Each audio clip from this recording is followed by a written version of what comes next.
மொழி. ராஜன் ஆகிய நான், நகரில் வசிக்கும் ராஜன் ஆகிய நான் விஷ்ணு சகஸ்ரநாமத்தை வரும் எதிர்கால சந்ததியிடம் முன்னெடுத்துக் கொண்டு சேர்ப்பேன் என்று உறுதியளிக்கிறேன். இறைவனை வணங்கிவிட்டுத்தான் எந்த வேலையும் துவங்குவேன். தாய், தந்தை மற்றும் ஆசான் இவர்களை தெய்வத்திற்கு ஒப்பாக கருதுவேன். பெரியோர் சொல் கேட்பேன். பெண்களை தாயாக மதிப்பேன். மனதையும் உடலையும் சுற்றுச்சூழலையும் தூய்மையாக வைத்துக் கொள்வேன். எனது தேசம், தெய்வம், தர்மம் மூன்றும் ஒன்றின் வடிவமே என்று துதிப்பேன். எந்த நிலையிலும் என் குடும்ப பாரம்பரிய சமுதாய மரபை கைவிட மாட்டேன். இந்த உறுதிமொழிகளுடன் இன்றைய பாராயணத்தை துவங்குகிறேன். பரம்பொருளே, என்னை வழிநடத்தி செல்ல பிரார்த்திக்கிறேன். ஸ்ரீ மகாலட்சுமி அஷ்டகம். இந்திர உவாச்ச நமஸ்தேஸ்து மகாமாயே ஸ்ரீபீடே சுரபூஜிதே சங்குச்சக்ர ஹஸ்தே மகாலட்சுமி நமோஸ்துதே. नमस्ते गर्धारूढ़े गोलासुर भयंकरी सर्वपाप हरे देवी महालक्ष्मी नमोस्तुते. सर्वज्ञे सर्ववरते सर्वदुष्ट भयंकरी सर्वदुःख हरे देवी महालक्ष्मी नमोस्तुते. सिद्धि बुद्धि प्रदे देवी मुक्ति बुद्धि प्रदायिनी मंत्रमूर्ति सदा देवी महालक्ष्मी नमोस्तुते. आद्यंत्र हिते देवी आदि शक्ति महेश्वरी योगज्ञे योग संभूते महालक्ष्मी नमोस्तुते. स्थूल सूक्ष्म महारौद्रे महाशक्ति महोदरे महापाप हरे देवी महालक्ष्मी नमोस्तुते. पद्मासन नस्तिते देवी परब्रह्म स्वरूपिणी परमेश्वरी जगन्माता महालक्ष्मी नमोस्तुते. वेदांबरधरे देवी नालांगर भूषिते जगस्थिते जगन्माता महालक्ष्मी नमोस्तुते. महालक्ष्मी अष्टक स्तोत्रम यः पठेत् भक्तिमान्नः सर्वसिद्धि वाप्नोति राज्यं प्राप्नोति सर्वदा. एककाल पठे नित्यं महापाप विनाशनम.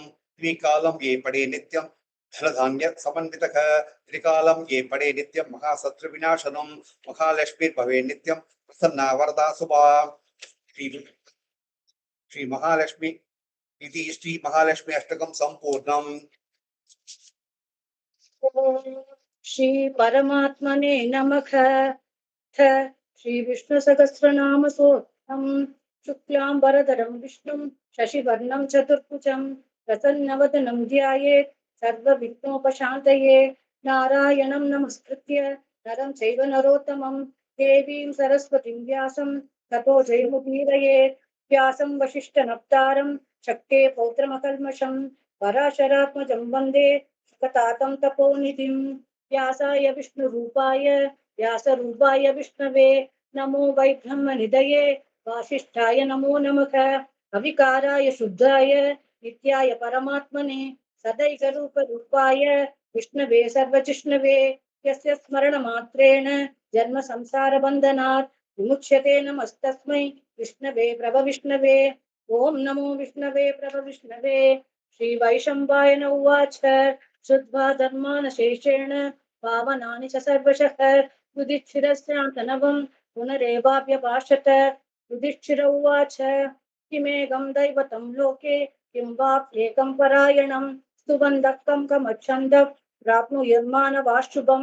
को धर्मः सर्वधर्माणां भवतः परमो मतः किं च वन्मुच्यते जन्तुर्जन्म संसारबन्धनात्.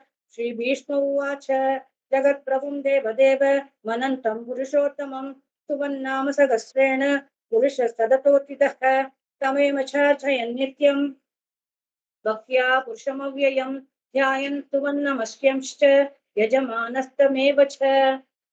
अनादिनिधनं विष्णुं सर्वलोकमहेश्वरं लोकाध्यक्षं स्तुवन्नित्यं सर्वदुःखादिगो भवेत्. ब्रह्मण्यं सर्वधर्मज्ञं लोकानां कीर्तिवर्धनं लोकनाथं महद्भूतं सर्वभूतभवोद्भवम्.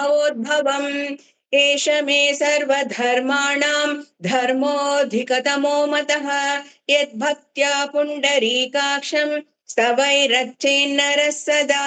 परमम्यो महत्तेजः परमम्यो महत्तपः परमम्यो महद्ब्रह्म परमम्यपरायणं. पवित्राणां पवित्रम्यो मङ्गलानां च मङ्गलं दैवतं देवतानां च भूतानां यो व्ययः पिता. यतः सर्वाणि भूतानि भवन्त्यादियुगागमे यस्मिंश्च प्रलयं यान्ति पुनरेव युगक्षये. तस्य लोकप्रधानस्य जगन्नाथस्य भूपते विष्णोर्नाम सहस्रं मे शृणु पापभयापहम् यानि नामानि गौणानि विख्यातानि महात्मनः ऋषिभिः परिगीतानि तानि वक्ष्यामि भूतये ऋषिर्नाम्नां सहस्रस्य वेदव्यासो महामुनिः छन्दोनुष्टुप् तथा देवः भगवान् देवकीसुतः अमृतांशुद्भवो बीजं शक्तिर्देवकी नन्दनः त्रिसामा हृदयं तस्य शान्त्यर्थे विनियुज्यते विष्णुं जिष्णुं महाविष्णुं प्रभविष्णुं महेश्वरम् अनेकरूप दैत्यान्तम् पुरुषोत्तमम् ओम अस्य श्री विष्णु दिव्य सहस्रनाम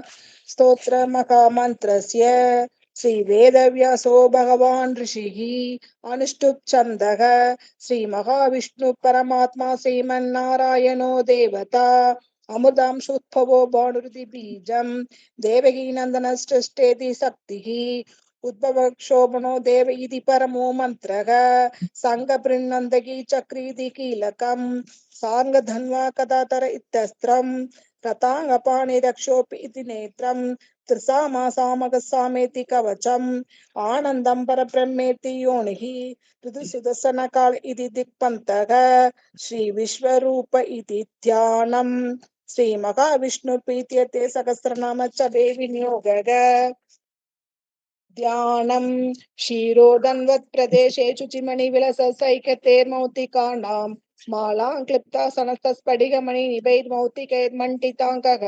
सुप्रैरप्रैरदप्रैरुपरि विरचितैर्मुक्तपीयूषवर्षैः आनन्दीन पुण्यतरिनलिन गदा शङ्खबाणैर्मुकुन्दः उपादौ यस्य नाभिर्वेदसुरनिलचन्द्र सूर्यौ च नेत्रे कर्णावाशा क्षीरोद्यौर्मुखमभिदगनो यस्य वासेयमप्तिः अन्धस्तं यस्य विश्वं सुरनरगो भोगि गन्धर्वदैत्यैः चित्रं रम्यते त्रिभुवन बहुशं विष्णुमीशं नमामि ॐ नमो भगवते वासुदेवाय शान्ताकारं भुजगशयनं पद्मनाभं सुरेशं विश्वाधारं गगनसदृशं मेघवर्णं शुभाङ्गं लक्ष्मीकान्तं कमलनयनं योगी गृत्यानगम्यं वन्दे विष्णुं भवभयकरं सर्वलोकैकनाथं मेघश्यामं पीतकौशेयवासं श्रीवत्साङ्गं कौस्तुभोत्पासिताङ्कं पुण्योपेदं पुण्डरीकाय दाक्षं विष्णुं वन्दे सर्वलोकैकनाथं नमः समस्तभूतानामातिभूताय भूपृते अनेकरूपरूपाय विष्णवे प्रभविष्णवे सशङ्खचक्रं सकिरीटकुण्डलं सबीधवस्त्रं सरसीरुकेक्षणं सगारवक्षस्थलशोभिकौस्तुभं नमामि विष्णुं शिरसा चतुर्भुजं छायायां पारिजातस्य हेमसिंहासनोपरि आसीनमं पुदश्याममायदाक्षमलङ्कृतं चन्द्राननं चतुर्बाहुं श्रीवत्साङ्गितवक्षसं रुक्मिणी सत्यभामाभ्यां सहितं कृष्णमाश्रये ॐ नमो भगवते वासुदेवाय ॐ विश्वस्मै नमः ॐ विश्वं विष्णुर्वषट्कारो भूतभव्य भवत्प्रभुः भूतकृद्भूतभृद्भावो भूतात्मा भूतभावनः भूतात्मा परमात्मा च मुक्तानां परमागतिः अव्ययः पुरुषः साक्षी क्षेत्रज्ञोऽक्षर एव च योगो योगविदां नेता प्रधानपुरुषेश्वरः नारसिंह वपुः श्रीमान् केशवः पुरुषोत्तमः सर्वशिवस्थानोर्भूतादिर्निधिरव्ययः सम्भवो भावनो भर्ता प्रभव प्रभुरीश्वरः स्वयंभू शम्भुरादित्य पुष्कराक्षो महास्पनः अनादिनिधनो दाता विधाता धातुरुत्तमः अप्रमेयो ऋषिकेश पद्मनाभोऽमरप्रभुः विश्वकर्मा मनुस्त्वष्टास्तविष्टस्तविरो ध्रुवः अग्राह्य शाश्वत कृष्णो लोकिदाच प्रदर्तनः प्रभुदस्त्रिगकुत्ताम पवित्रं मङ्गलं परम् ईशान प्राणद प्राणो ज्येष्ठश्रेष्ठ प्रजापतिः हिरण्यगर्भो भूगर्भो माधवो मधुसूदनः ईश्वरो विक्रमी धन्वी मेधावी विक्रमक्रमः अनुत्तमो दुरादर्श कृतज्ञ कृतिरात्मवान्।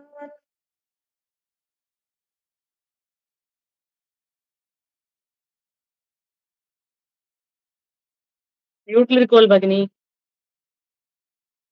सुरेशरणं शर्मा विश्वरेता प्रजाभवः अहं संवत्सरो व्याळा प्रत्यय सर्वदर्शनः अजः सर्वे सरसिद्धा सिद्धि सर्वादिरच्युतः उषा कपिलमेयात्मा सर्वयोगविनिःसृतः वसुर्वसुमना सत्या समात्मा संमितस्तमः अमोघ पुण्डरीकाक्षो वृषकर्मा वृषाकृतिः रुद्रो भौशिरा प्रभुर्विश्वयोनिःशुचिस्रवाः अमृतस्तास्तस्थाणु वरारोहो महातपाः सर्वः सर्वविद्वानुर्विश्वक्षेणो जनार्दनः वेदो वेदविदव्यङ्गो वेदाङ्गो वेदवित्कविः लोकाध्यक्षः सुराध्यक्षो धर्माध्यक्षः कृताकृतः चतुरात्मा चतुर्व्यूहः चतुर्छन्दश्चतुर्भुजः राजिष्ठिर्भोजनं भोक्ता सहिष्णुस्तगदादिशः अनघो विजयो जेता विश्वयोनिः पुनर्वसुः उपेन्द्रो वामनः पुरप्रांशुचितः अतीन्द्रः संग्रहः सर्गो दुतात्मा नियमो यमः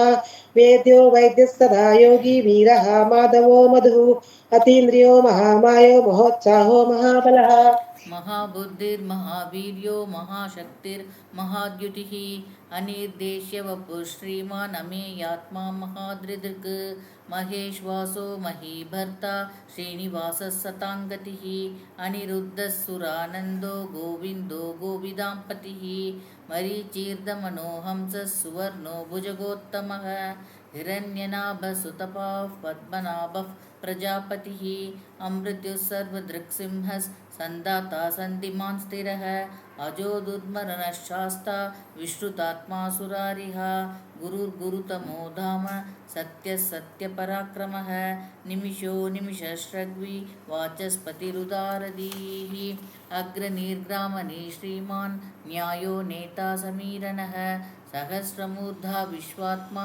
सहस्राक्षः सहस्रपात् आवर्तनो निवृत्तात्मा संवृतः सम्प्रमर्दनः अहः संवर्तको वह्नि रनिलो धरणीधरः सुप्रसादः प्रसन्नात्मा विश्वदृक् विश्वभुक् विभुः सत्कर्ता सत्कृतः साधुर्जन्नुर्नारायणो नरः असङ्ख्येयो प्रमेयात्मा विशिष्टशिष्टकृच्छिचिः सिद्धार्थः सिद्धसङ्कल्पः सिद्धिदः सिद्धिसाधनः काक्षी वृषभो विष्णु विषपर्वा विशोधरक वर्तनो वर्तमानस्थ विविक्तस्तुतिसाकरक सुभुजो दुर्धरो वाग्मी महेन्द्रो वसुदो वसुः नैगरूपो पृथक्रूप सुविविष्टप्रकाशनक ओजस्तेजोस्तुतिधर प्रकाशात्मा प्रतापनक बुद्धस्पष्टाक्षरो मन्त्र सन्द्रांशुर्भास्करो दिदिगे अमरनाथोद्भवो भानुर्षभित्तिर्सुरेश्वरक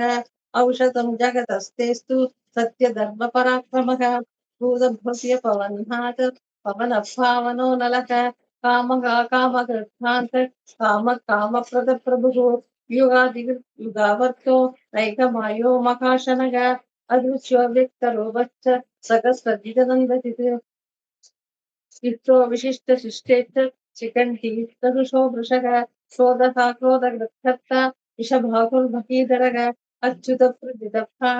प्राणदो वासवानुजः अभावनिधिरधिष्ठानाम् अप्रमत्तप्रतिष्ठितः स्कन्दस्कन्धधरो धुर्यो वरदो वायुवाकनः वासुदेवो बृहत्तानु आदिदेवः पुरन्दरः अशोकतारणतारः शूरः शौरी जनेश्वरः अनुकूलस्तुदावर्तनिपेक्षणः पद्मनाभो अशङ्काक्ष पद्मगर्भशरीरभृत् प्रकर्तिर्वृद्धात्मा महाक्षोदृढत्वजः अदुलशरभो भीमः समज्ञो कवितरिः सर्वलक्षणलक्षण्यो लक्ष्मीवान् समितिञ्जयः शिक्षरो रोगितो मार्गो हेतुर्दामोदरः सगः सखीधरो महाबाहो वेगवानमिदासनः बुद्धः क्षोभणदेवः श्रीगर्भ परमेश्वरः करणं कारणं कर्ता गर्ता गहनो गुहः व्यवसायो व्यवस्थानः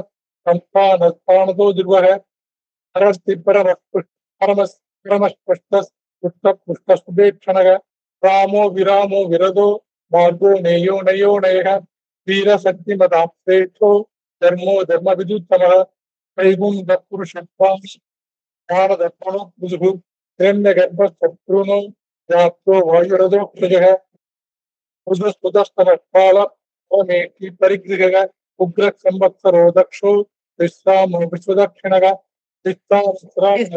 विस्तारस्तावरस्ताणु प्रमाणं बीजमव्ययम् अर्थोऽनर्थो महाकोशो महाभोगो महाधनः अनिर्विण्णस्थविष्ठो भूधर्मयूपो महामहः नक्षत्रनेमिर्नक्षत्री शमः श्यामः समीहनः यज्ञेद्यो महेद्यश्च कृतुः सत्तं सदाङ्गतिः सर्वदर्शी विमुक्तात्मा सर्वज्ञो ज्ञानमुत्तमम् सुहृदः सुमुखः सूक्ष्मः सुघोषः सुभदः सुहृद मनोहरो जितक्रोधो वीरबाहुर्विदारणः स्वबनः स्ववशो व्यापी नैकात्मा नैककर्मकृत वत्सरो वत्सलो वल्सी रत्नगर्भो धनेश्वरः धर्मकृद्धर्मी सदक्षरमक्षरम् अविज्ञाता सहस्रांशुर्विधाता कृतलक्षणः गभस्तिनेमि सत्तस्थः सिंहो भूतमहेश्वरः आदिदेवो महादेवो देवेशो देवभृद्गुरुः उत्तरो गोपतिर्गोप्ता ज्ञानगम्य पुरातनः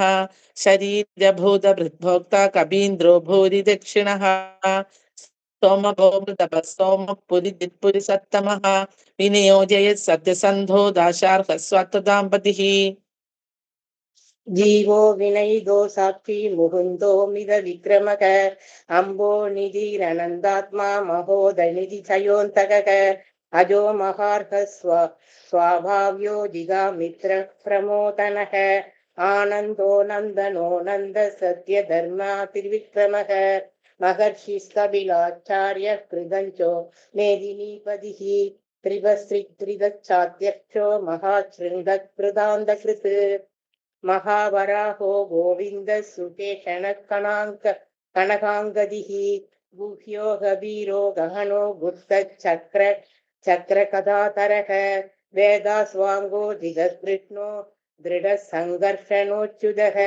वरुणो वारुणो वृक्ष पुष्कराक्षो महामनाः भगवानन्दी वनमाली कलायुधः आदित्यो ज्योतिरादित्य सहिष्णुः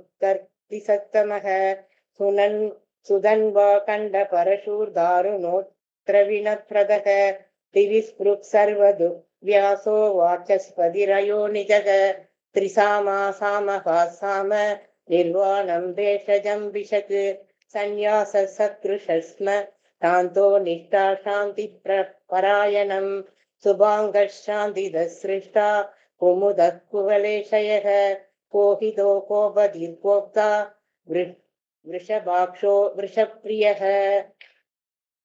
अनिवृत्ति निवृत्तात्मा संक्षेप्य क्षमः शिवः श्रीवत्सवर्षा श्रीवास श्रीपति श्रीमदामरः श्रीधर श्रीस श्रीनिवास श्रीनिधि श्रीवावनः श्रीधर श्रीहर श्रेय श्रीमा लोकात्रयश्रः स्वच्छसङ्ग सदानन्दो नन्दी ज्योतिर्गणेश्वरः विचिदात्मा विदेहात्मा सत्कीर्ति चिन्ह संशयः उदीर्ण चक्षुरनिश शाश्वतस्थिरः पूषयो पूष्णर्बुधि विशोक शोकनाशनः अर्चिष्मानुर्चितकुम्भ विशुदात्मा विशोधनः अनिरुद्धो प्रधृतर प्रद्युम्नो मिदविक्रमः कालनेमि निगाभीरः सौरि सूरजनेश्वरः त्रिलोकात्मा त्रिलोकेश केशव केशिका हरिः कामदेव कामबालः कामी कान्तकृदाकमः अनिर्वेशो विष्णु वीरो नन्दो धनञ्जयः ब्रह्मण्यो ब्रह्मविवर्धनः ब्रह्मविद्ब्राह्मणो ब्रह्मी ब्रह्मज्ञो ब्राह्मणप्रियः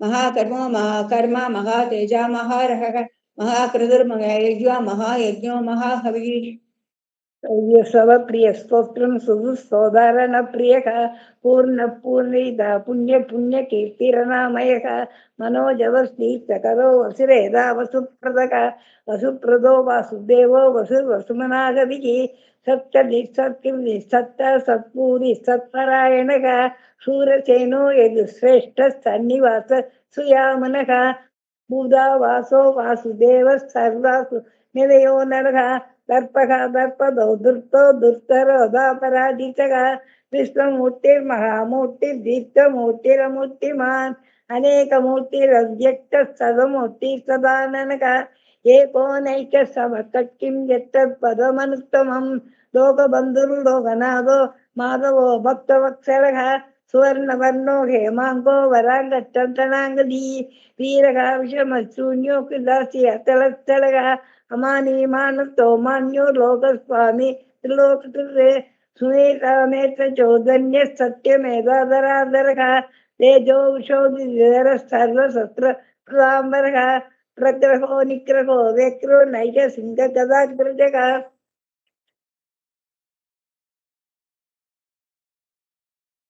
चतुर्मूर्तिश्चतुर्बाहुश्चतुर्व्यूहश्चतुर्गतिः चतुरात्मा चतुर्भावश्चतुर्भेदविदेकपात् समावर्तो निवृत्तात्मा दुर्जयो दुरतिक्रमः दुर्लभो दुर्गमो दुर्गो दुरावासो दुरारिः शुभाङ्गो लोकसारङ्गः सुतन्तुस्तन्तुवर्धनः इन्द्रकर्मा महाकर्मा कृतकर्मा कृतागमः उद्भवः सुन्दरः सुन्दो रत्ननाभः सुलोचनः अर्को वादशनः शृङ्गी जयन्तः सर्वविजयी सुवर्णबिन्दुरक्षोभ्यः सर्वभागीश्वरेश्वरः महाह्रदो महागर्तो महाभूतो महानिधिः कुमुदः कुन्दरः कुन्दः पर्जन्यः पावनो निलः अमृतांशो मृतवपुः सर्वज्ञः सर्वतोमुखः सुलभः सुव्रतः सिद्धः शत्रुजित्यत्रुतापनः यग्रोधोदुम्बरो स्वस्थः शाणूरान्ध्रनिषूदनः सहस्राचिः सप्तजिह्वः सप्तैधाः सप्तवाहनः अमूर्तिरनघोचिन्त्यो भयकृद्भयनाशनः अनुर्बृहत्कृशस्थूलो गुणभृन्निर्गुणो महान् अधृतस्वधृतस्वास्यः प्राग्वंशो वंशवर्धनः भारवृत्कथितो योगी योगीशः सर्वगामदः आश्रमश्रमणः क्षामः सुवर्णो वायुवाहनः धनुर्धरो धनुर्वेदो दण्डो दमिदादमः अपराजितः सर्वसहो नियन्ता नियमो यमः सत्पद्वान् सात्विगः सत्यः सत्यधर्मपरायणः अभिप्रायः प्रियार्होः प्रियकृत्प्रीतिवर्धनः विहाय सगदिर्ज्योतिः सुरजित् हुदबुक्विभुः रविर्विरोचनः सूर्यः सविता रविलोचनः अनन्दो हुदबुक्भोक्ता सुगदो नैकजोग्रजः अनिर्भिन्नः सदा मर्षि लोकाधिष्ठानमत्पुदः सनातनदमः कबिरव्ययः स्वस्ति स्वस्तिकृत् स्वस्ति स्वस्ति बुक् स्वस्ति दक्षिणः अरौद्रकुण्डली सक्री विक्रम यूजित शासनः शब्दाधिकः शब्दसः शिशिरः सर्वरीकरः अक्रूरः पेशलो दक्षो दक्षिणः श्रविणाम्बरः वित्पत्तमो वीदभय पुण्यश्रवण कीर्तनः उत्तारणो दुष्कृतिः पुण्यो दुष्स्वप्नाशनः वीरः रक्षणः छन्दो जीवन पर्यवस्थितः अनन्तरूपो नन्दश्री जितमन्यो भयापकः चतुरश्रो कबीरात्मा विदिशो व्यादिशो दिशः अनाधिर्भूभुवो लक्ष्मी सुवीरो रुचिराङ्गदः जननो जनजन्मादिर् भीमो भीमपराक्रमः आधारनिलयो धाता पुष्पः सप्रजागरः उदगसत्पचाचार प्राणद प्रणवः फनः प्रमाणं प्राणनिलय प्राणभृत् प्राणजीवनः तत्त्वं तत्त्वविदेकात्मा जन्म मृत्युजराधिकः भूभुवस्वत्तरुसारः सविता प्रपितामहः यज्ञो यज्ञपदिर्यज्ञा यज्ञाङ्गो यज्ञवाहनः यज्ञभृत्यज्ञकृत्यङ्गी यज्ञभुक्यज्ञसाधनः यज्ञादकृत्यज्ञपुह्यमन्नमन्नाद एव च आत्मयोनि स्वयं जातो वैकानश्यामगायनः देवकीनन्दन षष्ठा शिरीशपापनाशनः शङ्गभृत्नन्दकी चक्री शाङ्गधन्वागताधरः तदाङ्गबाणिरक्षोभिः सर्वप्रकरणायुधः सर्वप्रकरणायुध ॐ नमः इति वनमाली गतिशाङ्की शङ्की चक्री सनन्थगी श्रीमन्नारायणो विष्णुर्वासुदेवो विरक्षतु वनमाली गतिशाङ्की शङ्की चक्री सनन्तकी श्रीमन्नारायणो विष्णुर्वासुदेवो विरक्षतु वनमाली गदेशाङ्की शङ्की चक्री शनन्तकी श्रीमन्नारायणो विष्णुर्वासुदेवोऽभिरक्षतु वासुदेवभिरक्षतु ॐ नमः इति। इतीदं कीर्तनीयस्य केशवस्य महात्मनः नाम्नां सहस्रं दिव्यानाम् अशेषेण प्रकीर्तितं य इदं शृणुयान् नित्यं यश्चापि परिकीर्तयेत् नाशुभं प्राप्नुयात् किञ्चित् सोमुद्रे गच्छमानवः वेदान्तगो ब्राह्मणः स्यात् क्षत्रियो विजयी भवेत् वैश्योधन समृद्धः स्यात् शूद्रः सुखमवाप्नुयात् धर्माति प्राप्नुयात् धर्म वर्धाति चार्थमाप्नुयात् कामान वाप्नुयात् कामी प्रजाति चाप्नुयात् प्रजाम् भक्तिमान् यस्वतोत्थाय शुचिस्तत्कदमानसः सहस्रं वासुदेवस्य नाम्नामेतत् प्रकीर्तयेत् यशः प्राप्नोति विपुलं याति प्राधान्यमेव च अचलां श्रेयमाप्नोति श्रेयः प्राप्नोति अनुत्तमम् न भयं क्वचिदाप्नोति वीर्यं तेजश्च विन्दति भवत्य रोगोऽत्युतिमान् फलरूपगुणान्वितः रोगातो मुच्यते रोगात् बद्धो मुच्येत बन्धनात् भयान् मुच्येत भीतस्तु मुच्येदापन्नापदः दुर्गान्यतितरत्याशु पुरुषोत्तमम् स्वन्नाम सकस्तेन नित्यं भक्ति समन्वितः वासुदेवाश्रयो मध्यो वासुदेवपरायणः सर्वपापविशुद्धात्मा याति ब्रह्म सनातनं न वासुदेव भक्तानाम् अशुभं विद्यते क्वचित् जन्म मृत्युजरा व्याधि भयं नैवोपजायते। इमं स्तव मधीयानः शक्ता भक्ति समन्वितः युज्येतात्मशुकक्षान्ति शीघ्रति स्मृतिकीर्तिभिः न क्रोधो न च मात्सर्यं न लोभो नाशुभा मतिः भवन्ति कृतपुण्यानां भक्तानां पुरुषोत्तमे त्यसो सचन्द्रार्क नक्षत्र कं तिशो भूर्महोदतिः वासुदेवस्य वीर्येण वित्रुदानि महात्मनः ससुरासुर गन्धर्वं च यक्षोरगराक्षसं जगद्वशे वर्ततेदं कृष्णस्य ससराक्षरम् इन्द्रियाणि मनोबुद्धिः सत्त्वं तेजो बलं धृतिः वासुदेवात् महान्याहुः क्षेत्रं क्षेत्रज्ञ एव च सर्वागमानामाचारः प्रथमं परिकल्पते आचारप्रभो धर्मो धर्मस्य प्रभुरचितः ऋषयः पितरो देवा महाभूतानि धातवः जङ्गमं चेदं जगन्नारायणोद्भवं योगो ज्ञानं तथा साङ्ख्यं मिथ्याशिल्पादिकर्म च वेदाशास्त्राणि विज्ञानम् एतत् सर्वं जनार्दनात् एको विष्णुर्महद्भूतं पृथक् भूतान्यनेकशः त्रिलोकान् व्याप्य भूतात्मा भुङ्क्ते विश्वभुगव्ययः इमं स्तवं भगवतो विष्णुर्व्यासेन कीर्तितं पठेति चेत् श्रेयः प्राप्तुं सुखानि च विश्वेश्वरमजं देवं जगदप्रभुमव्ययं भजन्ति ये पुष्कराक्षं न ते यान्ति पराभवं न ते यान्ति पराभवम् ॐ नमः इति। अर्जुन उवाच पद्मपत्र विशालाक्ष पद्मनाभसुरोत्तम भक्तानाम् अनुरक्तानां प्रादभव जनार्दन श्रीभगवानुवाच यो मां नाम सहस्रेण स्तोतुमिच्छति पाण्डव सोऽहमेकेन श्लोकेन स्तुतु एव न संशय ॐ नम इति। व्यास उवाच वासनात् वासुदेवस्य वासितं भुवनत्रयं सर्वभूतनिवासोऽसि वासुदेव नमोऽस्तु ते श्रीवासुदेव नमोऽस्तु ॐ नम इति।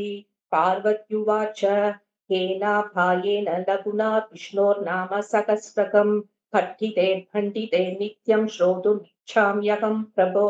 श्रीश्वर उवाच श्रीराम राम रामेति रमे रामे मनोरमे सहस्रनाम तत्तुल्यं राम नाम वरानने श्रीराम राम रामेति रमे रामे मनोरमे सहस्रनाम तत्तुल्यं राम नाम वरानने श्रीराम राम रामेति रमे रामे मनोरमे सहस्रनाम तत्तुल्यं राम नाम वरानने श्रीराम नाम वरानन ॐ नमः इति। ब्रह्मोवाच नमोऽस्तु नन्दाय सहस्रमूर्तये सहस्रपादाक्षि शिरोरुबाहवे सहस्रनाम्ने पुरुषाय शाश्वते सहस्रकोटियुगधारिणे नमः सहस्रकोटियुगधारिणे ॐ नमः इति। सञ्जय उवाच यत्र योगेश्वरः कृष्णो यत्र पार्थो धनुर्धरः तत्र श्रीविजयो बुद्धिर्गृहानिधिर्मतिर्मम श्रीभगवानुवाच अनन्याश्चिन्तयन्तो मां ये जनाः पर्युपासते तेषां नित्याभियुक्तानां योगक्षेमं वहाम्यहम् परित्राणाय साधूनां विनाशाय च दुष्कृतां धर्म संस्थापनार्थाय सम्भवामि युगे युगे आर्ता विषण्णाः शिथिलाश्च भीताः घोरेषु च व्याधिषु वर्तमानाः सङ्गीत्य नारायण सप्तमात्रं विमुक्तुखा सुखिनो भवन्तु आर्ता विषण्णाश्चिदलाश्च भीताः घोरेषु च व्याधिषु वर्तमानाः सङ्गीत्य नारायण सप्तमात्रं विमुक्तुखा सुखिनो भवन्तु कायेन वाचा मनसेन्द्रियर्वा बुद्ध्यात्मना वा प्रकृते स्वभावात् करोमि यत् सकलं परस्मै नारायणायेति समर्पयामि इति श्री विष्णु सहस्रनाम स्तोत्रं सम्पूर्णम् सर्वं श्रीकृष्णार्पणमस्तु यदक्षरपदभ्रष्टं मात्राहीनं तु यद्भवेत् तत्सर्वं क्षम्यतां देव नारायणं नमोऽस्तु ते विसर्गबिन्दुमात्राणि पदपादाक्षराणि च न्यूनानि चातिरिक्तानि क्षमस्व पुरुषोत्तम अन्यथा शरणं नास्ति त्वमेव शरणं मम तस्मात् कारुण्यभावेन रक्ष रक्ष जनार्दना सर्वं श्रीकृष्णार्पणमस्तु सर्वे